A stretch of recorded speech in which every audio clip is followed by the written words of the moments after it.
Hello, and welcome to Tartan Touchdown Episodes, our weekly look back at all the biggest stories from the weekend's NFL action. Week 9 was all over the place, and we loved it. Several games coming down to the wire, and even some overtime drama, one NFL record broken, one division in particular looking being far too close to call, and the teams that could be on the way for a surge as we move towards the second half of the season. I'm Sarah, and I'm hosting tonight's episode along with Dan. Dan, it's great to have you here. I hope you're ready to dive into the absolute chaos that was week 9. Well, it was chaos, and you said it's not just one division, but the whole NFC is getting very, very tight across the board. Doesn't matter what division you're in. So I'm looking forward to talking back to some crazy results, some crazy plays, and an overall round bit of a mess of week 9 because everything was all over the place. Well, I'm interested because I remember at the start of the season, we were all like, oh, the AFC is the division, Yeah, is the hard one, is the one that yeah. is the most unpredictable. And here we are in the NFC. Who Yeah, I think would we have all thought? thought at the start of the year that the AFC North was going to be the tough division. Everybody thought like the AFC North is going to be the one that everybody's going to struggle in, maybe get a couple of teams in the playoffs, maybe 3 in the playoffs. Yeah, it's probably the only division in football that's not really that close at the moment, but obviously a bit of time still to come. Well, never say never with some people coming back and clawing out of graves and all the rest of it. Yeah, I think you've nailed it. You've nailed it pretty much straight on the head. So I think we begin heading north, but not to the AFC, to the yeah. NFC North, where the winds are cold, the rivalries are fierce, and nothing ever seems settled. And we've come out of week 9 and look at the standings, and it's basically been a total coin flip for first place. Yep. And you've got your 3 teams that are all sitting on 5 wins. So you've got the Packers, who are technically in the lead, but that comes down to the tie between your team as being Yeah, the anchor we're for lucky them to right get now. it. You've got obviously your Lions, and they've got obviously their explosive offense. They put on the most points in the division, but their divisional record is shaky, and I think that's going to be what might be detrimental to them towards the end. Then you're looking at the Bears, who are the story of the second half, winning 4 of their last 5, but It's crazy. they've been 0-2 in the NFC North. They haven't beaten a rival yet, and obviously we can't really forget the Vikings. They're only 1 game away from the rest of the pack. They've just beaten the Lions on the road, so their divisional record is actually 2-0, and they're Yeah. silently sitting there, ready to snatch the whole thing. So I guess, Dan, what do you make of all of that? It's crazy. I mean, it is crazy watching the highlights back today in Summer Red Zone last night. Like that NFC North is just, it just went mental. For the Vikings, I'm going to, people are going to think I'm repeating myself because I said this last week and I'm going to say it again. At the start of the season, if you'd said to the Vikings, you're going to lose JJ McCarthy, Carson Wentz is going to come in and be a quarterback. When JJ McCarthy comes back, you're only going to be 1 game back on the division. You'd have been like, nah, it's never going to happen. I said the same thing about the Ravens last week, and the same thing's happened to the Vikings. The Vikings have somehow found themselves still in a divisional race despite Carson Wentz has done okay, if I'm not going to dismiss that, but they would not have expected it when JJ McCarthy went out for this to be the position they were in at the end of week 9. But it's great, like you said, like they're all kind of beating each other. So in the division, the Packers are 1-0, the Lions are 1-2, the Bears are 0-2, and the Vikings are 2-0. So nobody's running away with the divisional wins either, which is what you would normally see because then they would kind of take each other away. But they're all beating each other as well. So yeah, I mean, the NFC North is probably the second best division in the NFC at the moment in terms of where things are going to go. We don't know, but yeah, it's crazy, and I'm looking forward to it. Like watching it last night, you mentioned the Bears. What a game that was against the Bengals last night. I mean, it was ridiculous. Everybody thought that the Bears had won it. Everybody thought the Bengals had won it. Oh, the Bears have won it. Actually, that was just a crazy, crazy game. Everything happened, and what I liked about the game, and I might caveat this by saying it was against the Bengals defence, is that Caleb Williams actually looked good last night. I thought his range of passing was good. He was targeting a lot of different people, but there's only one person we can talk about, and that's one guy, the running back for the Bears last night. He absolutely destroyed the Bengals last night, go for a stupid amount of yards. It was crazy. I mean, obviously you would have watched it from the flip side of the coin against with the Bengals. What was your thoughts on it? I thought it was a absolutely mental game. It was so sad for people that don't know me personally. My husband's a Bengals fan, so obviously he's been through the ringer a bit this season, and pretty much for the last 5, 6, 7, 8 years. So I felt really bad for them because I really thought that they were going to be in it and win it. And I think that's where obviously the Bears really shine. Obviously, in their run game's really, really strong against the Bengals because I don't really know what they can really defend against anything right now. But I think, and the caveat to that, I actually think what you may find with the Bears coming up is that they're going to become too reliant on their defense to show up because their turnovers are so good and their offense just seems a bit overwhelmed at some times. And I think they're going to need that spark to kind of keep them relevant. And I know Brian is our resident Caleb Williams hater, so I don't know what he would have to say about it. But they've been good. They're doing exactly what they need to do. So they're obviously still great, but I don't know how long this lasts. And again, we're always talking about the division. When you're Yeah. already down in the division, you're not really helping yourself out when you get to that tighter part of the later season. Yeah, I think, like we said, was the Bengals defense. I mean, Caleb Williams put up 280 yards through the air. Total yards for the Bears were just shy of 600 yards total offense, 585 total yards on offense yesterday. So that's brilliant and it's a great performance. But can you do that when you're up against a good defense, a defense that's going to try and stop you? And that's where the challenge comes. And that challenge might come next week. They've got the Giants. I mean, the Giants haven't got a great defense, but they've got a good pass rush. So there's going to see how they cope with that. But Caleb Williams did also scramble out a bit as well, which was quite good. He ran for 53 yards on 5 carries as well. So when the pressure came, he did get out and he did get up the field. I was impressed by them, but I'm going to caveat it by, like I said at the start, as the Bengals. Let's just see. They've got the Giants next, and then they've got the Vikings away. So that's going to be a key game to see where this offense can turn up, because that Vikings defense is ridiculously good. And we watched that all last night against the Lions, and the Lions they connect on offense. That is what they are, and they were all over. That defensive line was battering through that whole line. Yeah. Like, you could just totally see that Jared didn't know what he was doing at some points because he didn't have the time. And they were all over. They were covering Amon-Ra. They were all over anything, anytime they're trying to make any kind of play. And I was really impressed with the Vikings. What I liked about it wasn't just like the scheming. They were so aggressive on defense as well. They were just Harrison Smith. I don't know, I've not seen his stats, but Harrison Smith just seemed to be everywhere last night. He had a pass breakup, he had a sack. He was just everywhere. And that Vikings is Brian Flores defense. It's just the Vikings. They're just so aggressive and they go after you and they'll hit hard as well. So that's going to be a big test for the Bears when they come up against that Vikings defense. That's going to be a big challenge for them. But on the flip side of it for the Vikings, so the Vikings beat the Lions 27-24 last night, for those that don't know yet, which was a huge win for them. Is it on offensive? Well, they were aggressive on offense as well. They just kept going for it and going for it and going for it.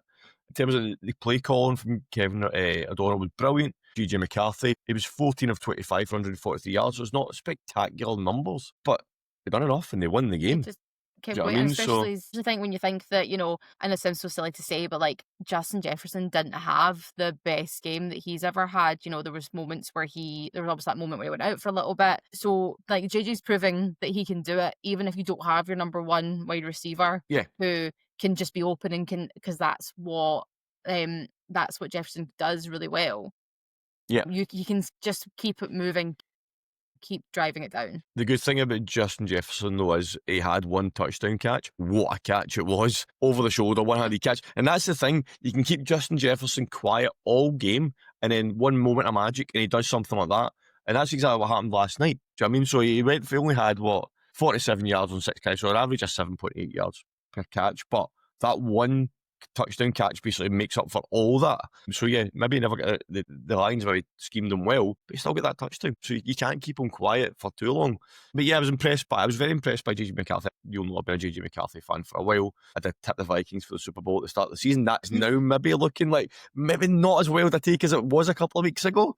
But yeah, I will caveat that just by saying I think they do have one of the hardest remaining schedules in the entire NFL for the rest of the year. Yeah. So maybe just put a wee pin in that. Let's not throw that out as a hot take. But to be fair, you would not have predicted them to beat the Lions last night, to be fair. Oh no, never. And I know the scoreline looks tight, but I think the Vikings won that. Comfortably is probably the wrong word. But the Vikings, I think, were in control of that. I don't feel the Lions were ever going to win it. There was obviously a chance they come back and score near the end, but I didn't feel the Vikings were ever under threat of losing that game. And once they got the lead, so they scored 14 points in the first quarter, and they just kind of moved away from there. And they just kept enough on the board to keep the Lions at bay. So yeah, their schedule does look pretty horrendous though. Yeah. Yeah. Ravens, I mean, Bears, Packers, Seahawks next 4 games is going to be. yeah, That's thing is, if you want to go to the big dance, you're going to have to win these games. That is effectively playoff games that you're playing in the regular season. you're That is already teams playing that them. you will likely play in the playoffs if you get there, or a chance of playing them in the playoffs if you're your side of the draw, or potentially Super Bowl opponents when you get there. So if you want to get to the Super Bowl, you're going to have to win these games. You Yeah, have to beat the best to be the best, right? And it's the same thing, I that's it. guess, with the Lions because they also have a bit of a gauntlet in front of them with their matchups. So they've obviously they still need to obviously play the rest of their divisional games. Yep, We've got against the Eagles, they go against the Cowboys, they go against the 49ers. So yep. they are going against the people that are going to be in those playoffs. Yeah, exactly. They've got the whole NFC East to play. I think of the Packers. We played the Packers. They played Washington. They've only got one to play. So the Vikings and the Lions have both got the whole NFC East still to play. Yep. Uh, Again, hard so I'll be division. interested to see.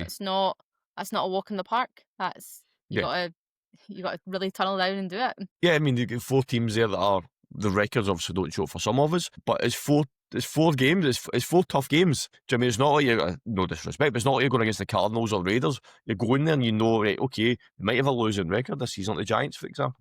But that Giants game is not going to be an easy game for them. No. Do you know what I mean? So yeah, I mean for the Lions, yeah, I don't know what's happened to the Lions. Obviously 5-3, that is not a bad position to be in, but they just didn't seem to be clicking last night. Whether that was down to the Vikings, which possibly was, rather than anything negative for the Lions. The But like I say, Lions. sacked Jared Goff 5 times. But to be fair, JJ McCarthy was sacked 5 times as well. But yeah, I don't know. The Fair. Lions, I mean, the Lions just yardage was ridiculous, like Oh almost yeah, double of what yeah, the Vikings got. And the day, as we all know, what matters is the points on the board at the end of the yeah, game. So yeah, it's an yeah. interesting division. So we've talked to Vikings, we've talked to Lions. What about the Packers? I mean, I've talked about them to death. I mean, you can listen to episodes ago to Brian talk about how they were on fraud watch, and now look at them. yeah, yeah. I mean, the Packers are. I mean, 5-2-1, obviously, and I've said they were lucky to get that tag. It's not a case of they were lucky against us. They nearly blew it on the They did last nearly play of the blow it. game. You're absolutely right. Yep. It hit the DB in the back. If it hadn't hit the DB in the back, the ball was going to the end zone. The clock was expiring. And they were losing that game. So they are lucky to have that tie for that exact reason and be leading the division. But I also think, was it the Brian said 2 weeks ago, he thinks that tie will actually be what costs them. Yes. Which the way the NFC North is shaping up to go, you're either going to win it by half a game or you're going to lose it by half a game. That's how tight it's going to come at the end of the season. Credit needs to go to the Panthers. So the Panthers beat the Packers Oh, 16-13 they played an yesterday. excellent game They yesterday. did. And They did. yep. Yeah, I was impressed by them. Again, stats wise, numbers wise, Packers dominated the yardage and stuff like that. But they won. I thought Bryce Young looked good last night. Again, the same as I said about JJ McCarthy, and that his range of passing was there. He was throwing balls all over the place to different people. But he got just got a quick count: 2, 4, 6, 8, 9. Sorry, 7. Sorry, it was targets. So he targeted 9 receivers last night. He got 7 different receptions for different players last night. So he was spreading that about last night. Rico Dowdle went for another 130 yards. He's just ridiculous at the moment. Another 2 touchdowns for him as well. But then again, and I'm like, sorry, people, this is not a repeat. I said this about the Colts last week. They need a running game to complement that quarterback. And I think that Rico Dowdle's taking that pressure off of Bryce Young now. He's got that run game. Bryce Young isn't having to go out and win games on his own. So Bryce Young only threw 20 passes last night. Jordan Love threw 37. Rico, they ran the ball 33 times. Sorry, the Panthers versus the 25 and the Packers. They had that balance when they threw it when they had to and they ran when they had to. And they won the game. They won it as a field goal as time expired, which was great. But they deserved it. It wasn't as if they stole it at the end. They totally deserved it. Packers, I don't know. I was going with the Packers last night. It was a stupid fumble. Who was it from? Was it Williams? When he just ran into the back of his own player and just dropped the ball. Yep. It was a stupid fumble that they lost. But yeah, I mean, the Panthers are 5-4. Yeah, I know. The Carolina Panthers are 5-4. They've beaten some good teams. They're not here just for like, okay, well, we're here, we'll see how we get on. We'll probably be one of the top first picks. But they're not. Yep. They're showing up and they're doing it. I mean, what you're talking about, obviously they lost to the Bills, but we won't speak about that. They beat the Jets. I dismissed that one last week. Fine. They beat the Jets. Fine. Okay, whatever. They beat the Cowboys in a relatively back and forth game. They beat the Dolphins. They obviously lost to the Patriots, but I am not surprised by that given the way the Patriots are currently playing. No. And obviously there's the shutout against the Falcons. Yeah. So see they're doing the something games right. that they've lost. One was a one possession game, but the other three were, I say blowouts. You beat them 26-10. The Patriots blow them out. The Bills blow them out. But you would expect the way the Patriots and the Bills are playing to blow them out.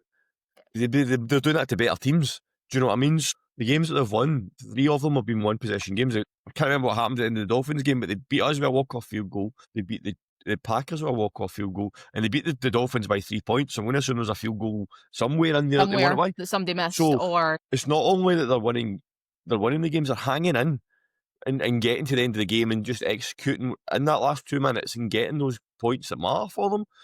Which at the start of the season, if you'd turn on and said the Panthers are going to be 5-4, you'd have thought you'd been crazy. I know. But they they're do there. have a They're there. They're there for a reason, right? They do have an absolute mental case coming up towards the end, though. They've still got the Bucks to play twice. They still need to play the Seahawks. They still need to play the Rams. They still need to play the 49ers. So they play the Falcons again, though. So, Do you know what the crazy thing is, though, right? That they could still make the playoff despite that because of the teams that are round about them. I know. Do you know what I mean? Falcons' schedule's not massively favourable. The Falcons still need to play the Saints twice and the Jets and the Cardinals. So maybe the Falcons have got the better running. But I mean, the Panthers are winning games. They beat the Packers. Do you know what I mean? They beat us. So the schedule does look tough. But like we just said a minute ago about other teams, if you want to get to the playoffs, you're going to have to find ways to win these games. And they could easily pick up 3 wins there, maybe a wee bit more. But 8-8 is, well, in the NFC, maybe not. The NFC's a bit tight, but 8. If this was the AFC, we'd be like, hey, come on in. They're in a 5-4 record in the AFC. I was thinking if they got to 8-9 or 9-8, they might sneak into the playoffs, but maybe not. But if you're a Panthers and you say at the start of the season you're going to finish around about the 500 mark, and you're going to get some statement wins in that, you'd have taken it. They were taking it all day long. So yeah, I mean, I think Gav predicted the Panthers to have a decent season this year, didn't he, at the start of the year? So, okay. I think he did. The Panthers have got to look at it as they're still a team in transition. They're still a team that's building, but they're starting to put the foundations together. They've got a quarterback that's shown what he can do. They've got a running game. They've got good receivers. Ted McMillan, another great receiver, he hit 46 yards last night as well, but some of them were big catches. So he might have not got big numbers, but some of them were big key catches that he made as well. So, yeah, the future's bright for the Panthers, I think. Well, there we go. There you go, Gav. Something's going right for you. I guess, so to summarise the NFC North, and I don't want you to want this big spiel. If you had to pick right now who you think is going to win the division, no reason, no qualm, no nothing, one word up. Ooh. Go. Lions. Purely because, I know it's one more, I'm going to say it anyway, the Vikings schedule.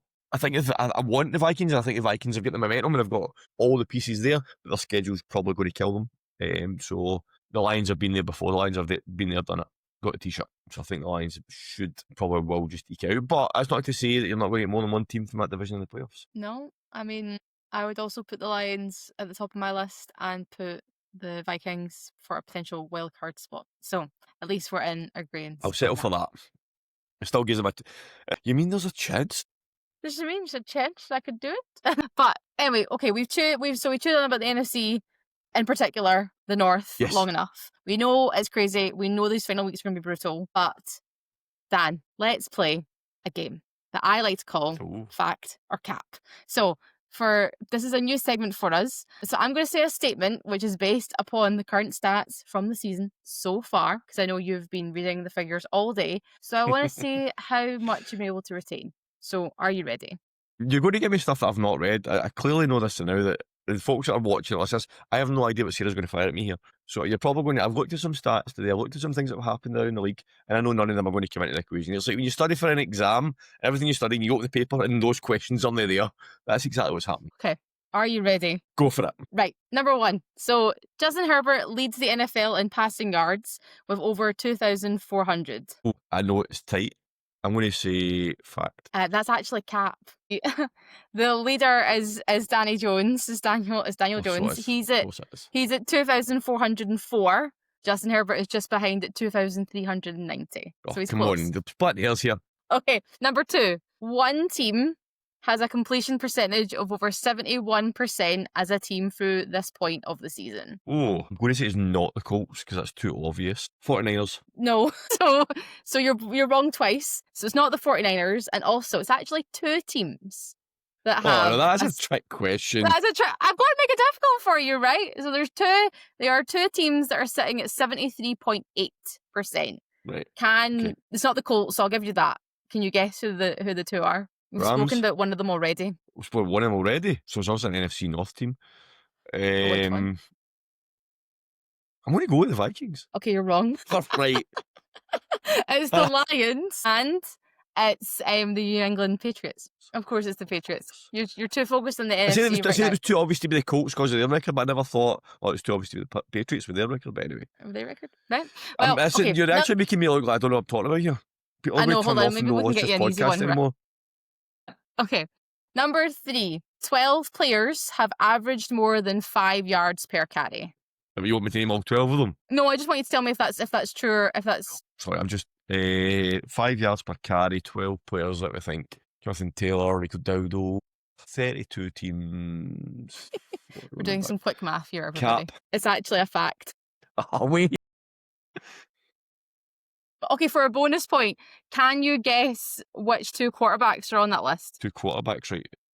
That's why I said players. It's not just running Well, backs. I'm going to guess because he's hardly played, these numbers are going to be high, so I'm going to say Lamar. No, this is great. I love this game. People, I'm not going to be allowed back on this show. It's your show. I know, that's what I mean. Your numbers will plummet and I'll be banished to producer role for the rest of eternity. I don't know, just tell me. Okay, so Josh Allen and Justin Fields. Never got that. Okay, Yeah. Number 4, Christian McCaffrey. Well, am I on 4 at the moment? Well, yeah, technically 5 if you count the bonus question. Number 4, Christian McCaffrey is 4th on the list of most receiving receptions. In the league? In the league. And is this actual physical receptions and not yardage, I take it? This is receiving receptions, yes. 50-50 chance of getting this right. Cap. You're right, yes! yeah. He's actually second, matched with Puka Nakua. Yeah. Who would have thought? Not me. Not me. Congratulations. There's your first one right. I actually thought he was nowhere near 4th, but to be fair anyway. Well, he's better than that. He's second. Okay, number 5. One team, the Chargers, leads the league in total passing yardage with over 2,400 passing yards so far. Well, that must be Cap because Justin Herbert's not the leading quarterback. Well, it's true. How can it be true if Justin Herbert is not getting the most passing yards? You ask the stats, don't talk to me. I don't know if they've done a trick play. I don't know if Justin Herbert come out one game, possibly. But yeah, that's true. They actually have 2,434 passing yards at the top of the list. All right, we'll take it as the stats are All right. not your researcher's rubbish. Okay, number 6. A single team has a team passer rating over 110 this season. A single team. You say that's a fact? Oh, right. Oh, right. No, wait a minute. So you're saying there's only one. Basically, you're saying there's only one team that has it. My statement is there's a single team that has it. Right. Sorry. Yes. I thought you were saying. I thought you were saying a team has it. I'll say Cap. I think I might be more than one. There are 5 teams over 110. So I won't make you do it. But from 5th to 1st, it goes the Rams, the Seahawks, the Eagles, the Lions, and then the Patriots. I've probably got 4 of those if I had to guess. I would you? Okay, went with the Eagles. Who would you not have got? Probably the Eagles. I probably wouldn't have put them in there. But excellent. Interesting. Okay, number 7. 3 out of 4 teams in the AFC South are in the top 5 for defensive interceptions. So the AFC South, I know the Colts have had quite a few because I know Cam Byram's had a very good season this season so far. So I'm going to go... That is correct, yes. So the Jags are second at 11, the Colts are third with 10, and the Texans are 4th with 9. And then the Seahawks are after them. And then the Bears are obviously first with 13. Wow. Oh, there you go. And then your final one, okay? Yep. After kicking his record-breaking 6 to 8 yard field goal, Cam Little was taken for immediate drug testing. I knew you had to get this in here somewhere. I'm going to hands up and say I know this is a fact because I seen his tweet or his Instagram post, whatever it was. It like the first thing, not a congratulations letter from the NFL. You broke a record. Go and take a drugs test right now. But to be fair, if anybody broke that record, you'd be like, let's just make sure here. Let's just make sure you're... not.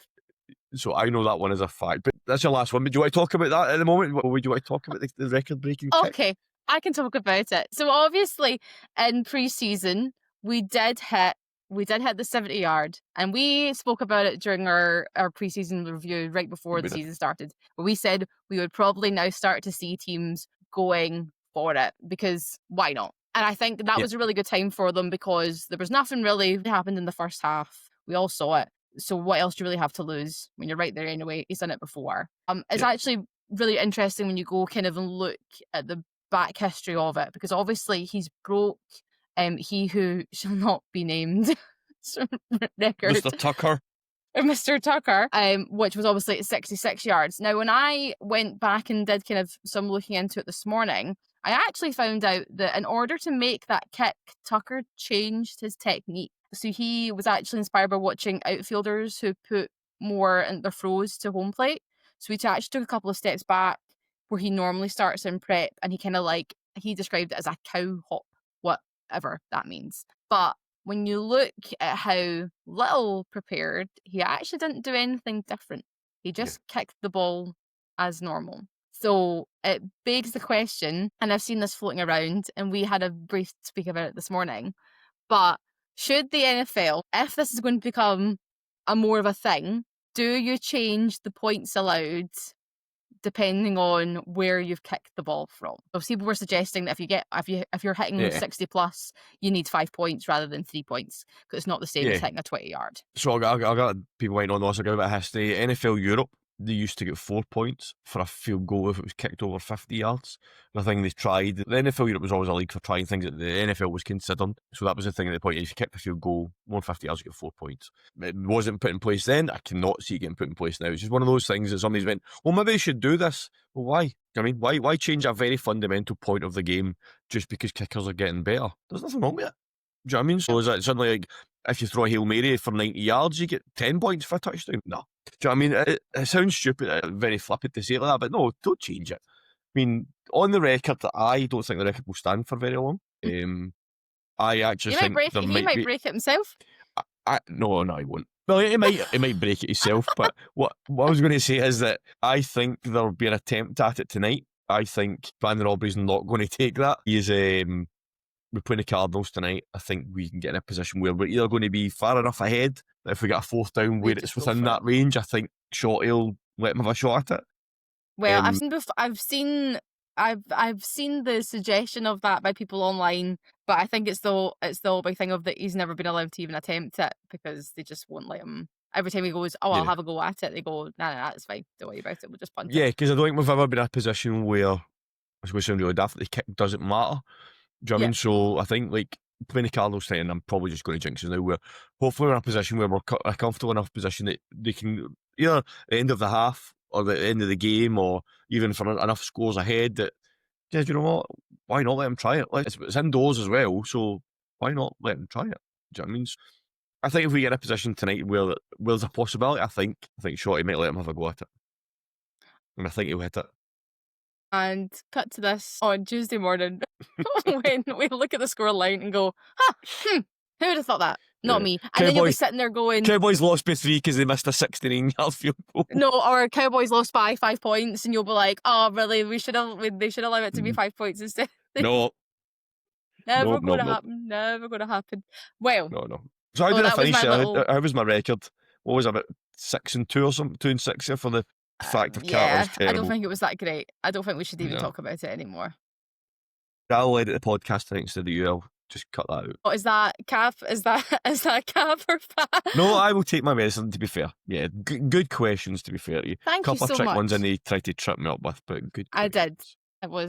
I got a bit bored looking at everything, looking at numbers. They're not my strong points, so I was like, I'm gonna wind you up for making me do this. But anyway, I digress. So obviously, Little didn't just break an NFL record; it gave the Jaguars a huge season-defining shot of momentum just before halftime in a game that we desperately needed to win. And I guess that's a perfect segue into how momentum is everything in the NFL. Yes, and especially as we're turning the corner past week 9 and we're heading into the second half of the season, which is mental to say. I don't want to wish the season away, but that's what we're at right now. Some teams have already built a lead, but others are perfectly positioned, either through favourable schedules or the return of key players to find that clutch gear and launch their own second half surge right into the playoffs. So let's look at some of those teams that could capture that kind of momentum and that are pushing for a playoff spot. So Dan, how would you like to start? I'm going to start, and probably very obvious. I'm going to go with the homer pick.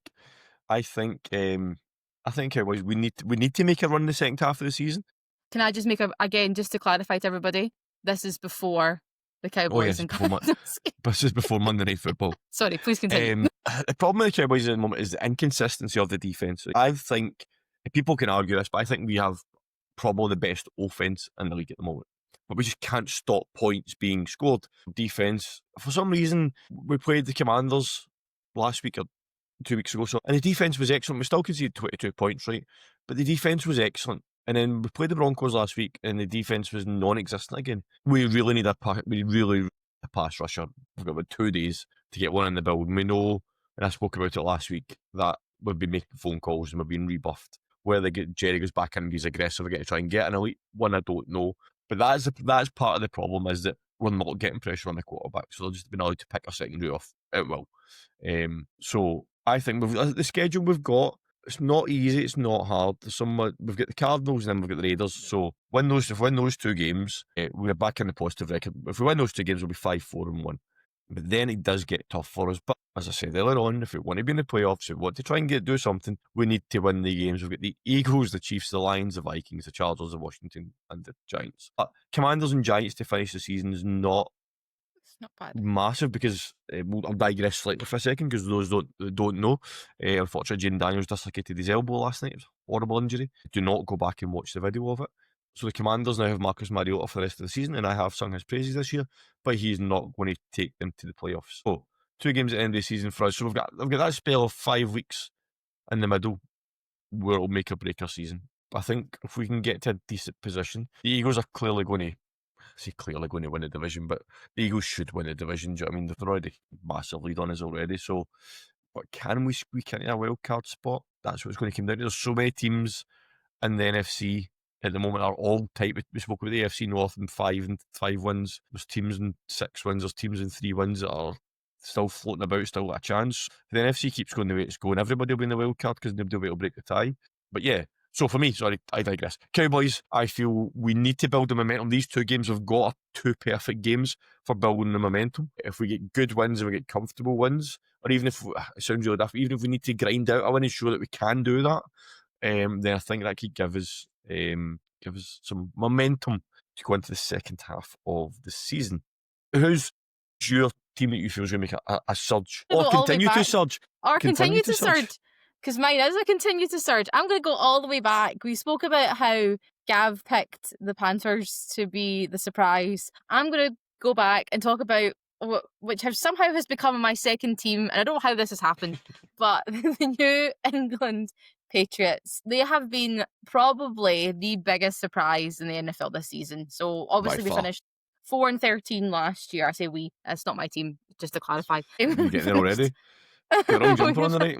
I know, right? They finished 4-13 last year, and they're now tied for the best record in the entire league at 7-2. This is not a surge from a losing record like some teams do. This is a surge to the top of the standings. They're on a 6-week win streak, which is the longest winning streak since 2021. They lead the AFC East, and they're half a game ahead of the Bills, which is absolutely nuts. Their projection to get to the playoffs is at 97%, which is the highest playoff probability of any AFC team. And I genuinely think that Drake May is in the running for an MVP candidate. He's got 116.9 passer rating and 17 touchdowns.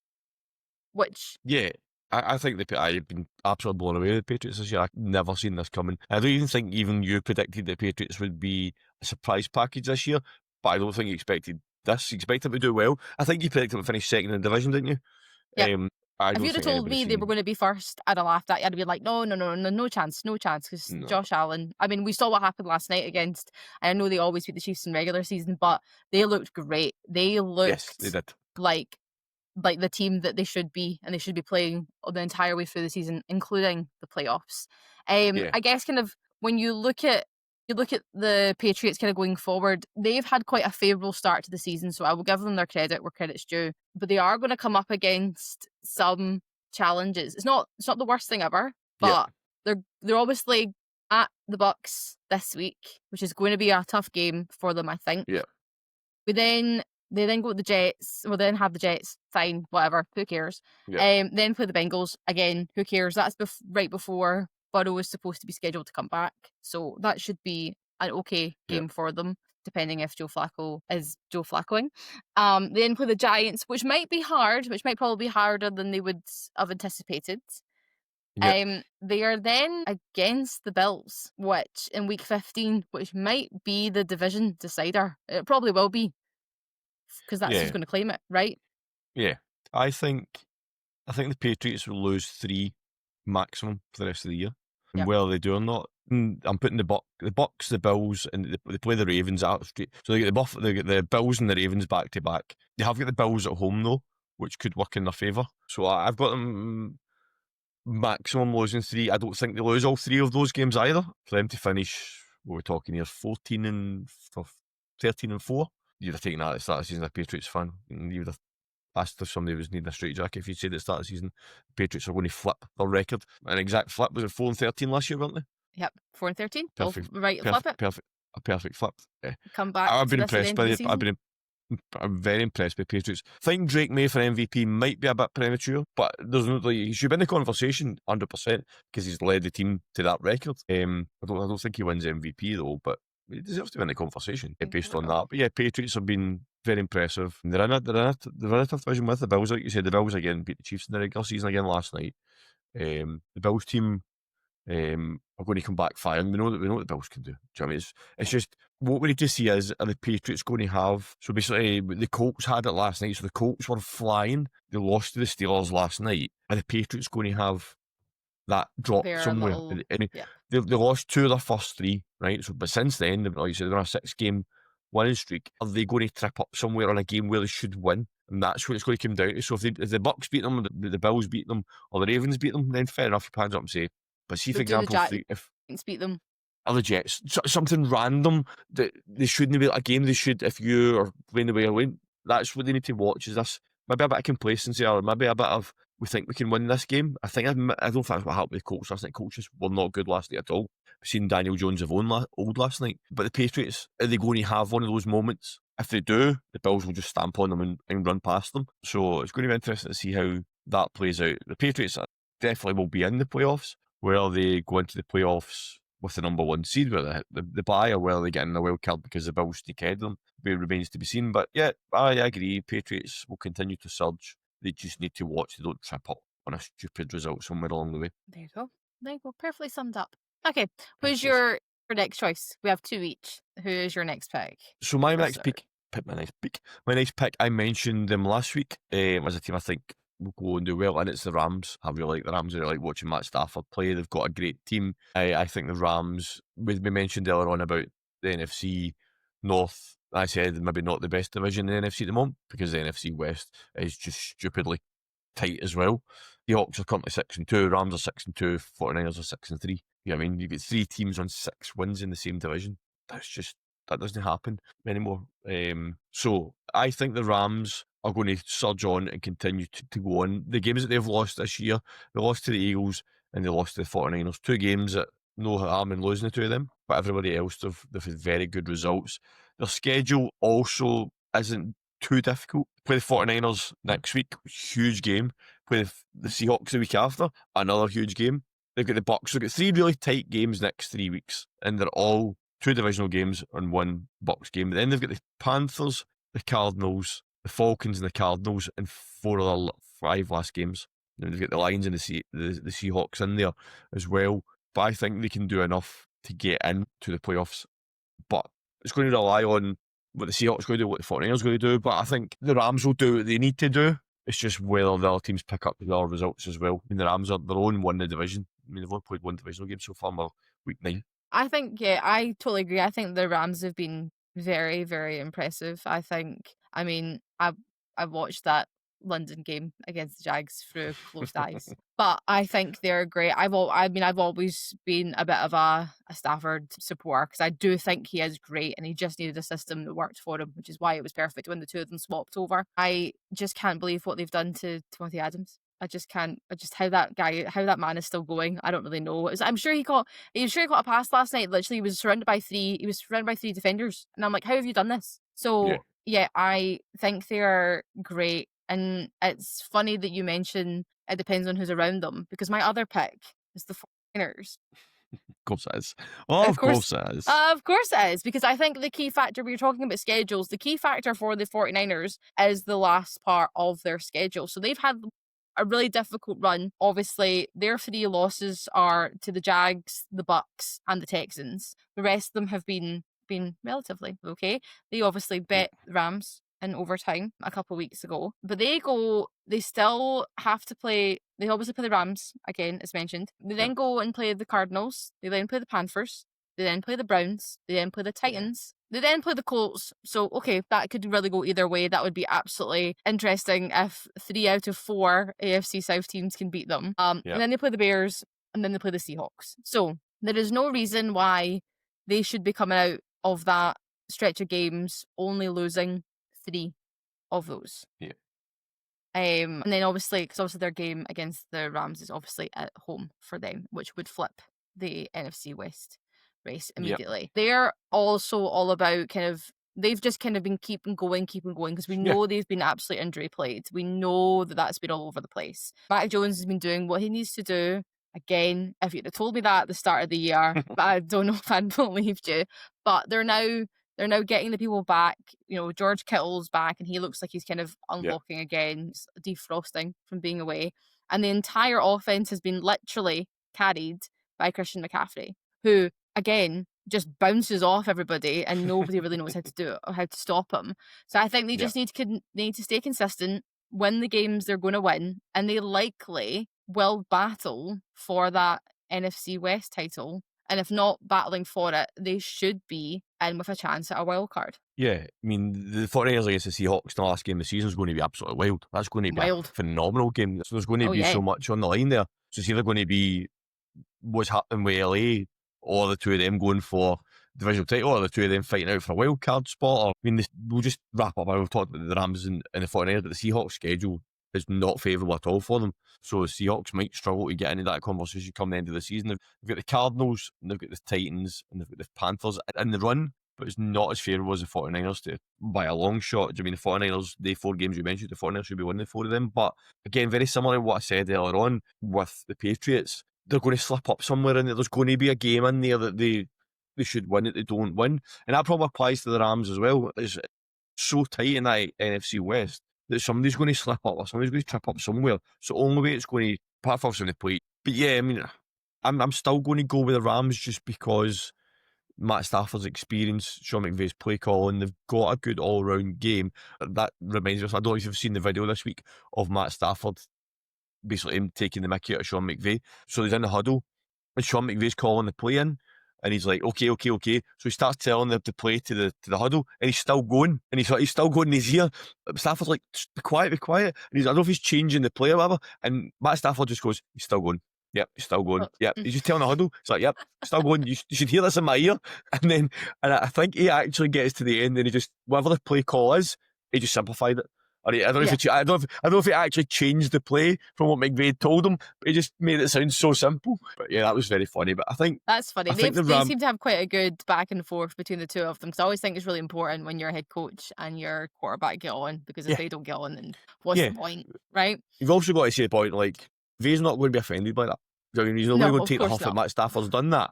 Do you know what I mean? It is what it is. But There's again, that mutual again, respect between them. I mean, yeah, they've won a Super Bowl for God's sake. Like, do you know what I yeah. mean? Don't But just walk in there with nothing. something else I'm going to digress slightly on. If you've not seen this, go to Twitter or Instagram, look at it. It was the Rams rookie Halloween party this week, and they all had to dress up, and one of them dressed up as Sean McVay. And That's it so is funny. brilliant. And Sean McVay's sitting in the corner, absolutely got myself. This thing. Buckled. I guess that's good. I mean, that's the benefit of also having a young head coach, right? Or Yeah, somebody who feels young. You're not with your yield. No, and I don't mean this against Andy Reid. Do you know what I mean? Like yeah. Andy Reid's old enough to be a Yeah, I mean, I grandpa. think it So shows. it shows the culture within the organisation as well, that a rookie can come in and basically take the mickey out of his head coach. Thinking back, there some head coaches that rookies wouldn't even say hello to a head coach, never mind stand up on a stage and take the mickey out of him. So it shows you the culture that's got within that building, that a rookie can go up and feel confident enough to do that, have the balls to do it, to be fair to him. Yeah, I mean, I really like the Rams. I really like them as an organisation, and I hope that they do make it, because if the Rams get into the off season, they're going to be one to watch. Like, nobody's going to go to get to the Rams. No, not at all. So Well, at I the end of guess that, we you've never really got any further who's going to win the NFC West, did we? no, but you can tell me who you think is going to win their game this week because it's your Yeah. pick for the game to watch. You can tell me who you think is going Yeah. to win. I think I've just told I think everybody I know why the it's the game to answer, watch. but I think I know why it's like, yeah, it is well, definitely, it is, to be fair, before you go into it, we had a very hard time picking the games yeah, this we week did. because if you look at the schedule, this week is an absolute belter. Everywhere It you is. look, it's somebody to watch, regardless Yeah. of who you're rooting for. When we were talking about this earlier on to pick the games that we're going to recommend for next week, I listed 9 games that I think could have come into this segment. We don't have time to go through 9 games. And I said pick But one. you did. You're like, what's your game? I'm like, I've got 9. I don't care. I want one. Pick one. And then I picked one you were going to pick, which made you raging. Yeah. But yeah, Rams 49ers, I've just talked about why it's important. NFC West so tight at the moment. Whoever wins that kind of could give them the momentum to kick on, but it might not. They'll end up getting beat off the one the week after. So, but yeah, it's a really good game. Looking forward to it. It is a 9:25 game for the UK fans, which is possibly going to put it on the telly. But both 9:25 games are massive next week because you've got the Lions and the Commanders at 9:25 next week as well. And that was one of my 9. I'm just getting that in there. But yeah, Rams 49ers for me. Must watch TV next week to see where the NFC West tilts next week. So I've already spoken about one of the teams in line because I don't think we're very shy on what teams you like. But I'm going to go all the way to Tampa Bay with the Patriots going to the Bucks. I think that's going to be a great game. Obviously, the Bucks are top 10 in passing efficiency. He'll need to be sharp because the Patriots defense is hard. It's aggressive. They're not an easy It's to a go Mike Vrabel against. defense. So you can't count them out for anything, right? And obviously the Bucks are coming off a bye, so they're hopeful to get back half of obviously their players they've lost. Obviously, we know Mike Evans is out for the season, Yeah. but we're hoping the rest of them have feeling the rest from their bye. Yep. And that's going to be Baker a bit of a showdown. done a very good interview with Kell Brandt this week, just talking about it, and it was good to hear him talking about it. He basically, the segment was really good actually. He presented him like 4 pictures from across his career and basically said, talk us through this. Baker's not one that you see talking a lot to the media, I don't think. He seems to kind of keep himself to himself, and he says that during the interview. So check that out. It's really good to get insight into Baker Mayfield's kind of mindset and how he, approaches football and basically the way he plays and stuff like that. And basically the doubters that he's had and how he's dealt with them and how he deals with it now. So make sure you catch that. But yeah, our Patriots against Bakers against the Bucks. I agree will be a cracker. And I know, Sarah, I know people that are watching and listening here are now thinking, what was the other 7 games? So guess what? I'm going to tell them. I'm gonna beat him to the punch. I think the Berlin game is going to be really, really good. Again, Yes. who would have thought that the Colts Falcons game would have been a game to watch? Because we would have probably all gone, Yeah. who needs to watch that? Who cares? I think when that game was announced, the German fans were like, oh, really? Falcons Really? against the Colts. First game in Berlin, you're giving us the Falcons. Now they're like, yes, Yeah. Colts against the Falcons. Can't wait for that one. I've also got the Giants and the Bears as a game to watch because after the Bears' performance, and I said about Caleb Williams, Giants have got a good defence, so it'll be good to test that. Ravens against the Vikings, what a game that's going to be. Yep. Lamar Jackson, I did tip last week that Lamar Jackson would come back and win, and they did. We never really touched on that, so the Ravens That's his are on way their to way get back. that in everybody right now. I had to get in. Another one I know you're shy talking about, but the Jags against the Texans, massive game for you guys. And that division is all tight down there again. Texans still got a chance, but they're slipping a wee bit. I already mentioned the Lions against the Commanders. I mentioned that as well. Then we've got the Steelers against the Chargers. Maybe one to watch, but then Monday Night Football's an absolute blockbuster. Eagles against the Packers. What a game that's going to be as well. That's going to. We talked about the Packers. They lost to the Panthers. Can they bounce back? And this is the thing with the Packers with inconsistency is they'll go and get beat off the Panthers, and they'll come back next week and they'll spank the Eagles. You'll be like, who actually are you? And as Brian said, they're on fraud watch. Well, the Eagles, that'll be in particular really interesting because obviously the Eagles have been on a bye this week, so they'll have had the time to reset and come back. So yes, it's an absolute those games are all mental. I mean, like Probably it's obviously probably you one of the mentioned best it weeks of the year so far in terms so of far. fixtures. It's probably, yeah, there's been a few weeks where the games have been really tight. But do you know what that also means, Sarah? It means pick six is going to be an absolute nightmare for us this weekend because Oh, nobody's listen, going to know. pick six was a nightmare for me. I guess for us, that wraps up another week of the NFL. So the team will be back next week with the outcomes of everything week 10. I'm gutted it's not us, but I know. it's Brian and Gav We've set it next up week. for them though. We've I set it know up we have nicely set for it them. up, We've so it better be previewed that good. week for them, so they've got no excuses. They've got great games to talk about. But what's going to happen now is all 9 of those games are going to be damp scrubs, and all the other games are going to be the ones to talk about. Yeah, no, right. Look, now we've jinxed that. But you will be back. You'll be lucky to have us back for when we recap week 11. But Yes, we're back. 2 in weeks the time, we're mean, back. 2 weeks' time, we are back. And well, I'm not going to look ahead, just very, very briefly. We're talking about it to see what's going on. I mean, listen, week 11's pretty good too. You've got some good games. You've got, Yeah, so obviously the Vikings let's and not the steal. Let's Bears. not steal. We're going to leave Gav and Brian nothing to talk about next week. Oh Let's my not. God, Let's not do that to them. I've just seen what Sunday Night Football is too. Oh my Yeah. goodness gracious. Okay, Right. I'm not going to talk Don't, about it anymore. leave it for Brian and Gav next week. I would say miss next week, but don't miss then. Don't need next week because I need the numbers. But come back for week 11, right? We'll see you then. But in the meantime, be sure to check out our previous episodes and, in particular, our In Conversation with series where you can hear stories from the players, coaches, and the sporting presenters who make this sport what it is. And be sure to follow us on Instagram and TikTok where you can find all of our content and subscribe to us on YouTube and follow the podcast wherever you may be listening. And until next time, we'll see you soon.